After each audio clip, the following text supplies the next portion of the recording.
বলছি দাদা, আমাকে এক প্লেট মোমো দিও তো। হ্যাঁ দিচ্ছি। আচ্ছা দাদা, মোমো কত টাকা প্লেট? মোমো 40 টাকা প্লেট। ঠিক আছে, তাহলে আমাকে এক প্লেট দিয়ে দিন। হ্যাঁ ম্যাডাম, এক্ষুনি দিচ্ছি।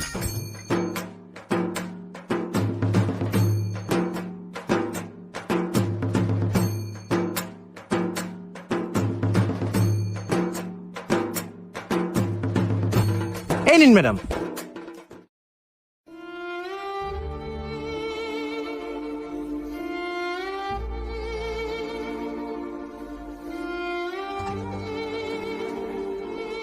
বলছি দাদা, আপনি সারাদিন খুব খাটাখাটনি করেন তাই না?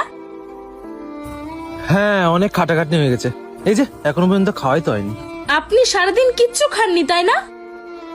ঠিক আছে দাদা, আমার তরফ থেকে আপনি এক প্লেট মোমো খেয়ে নিন। না না, ঠিক আছে, আপনি খান না। আরে দাদা, আপনি খান তো, সারাদিন ধরে কত কাজ করছেন বলুন তো, আপনি খান। আচ্ছা দিদি, এত করে বল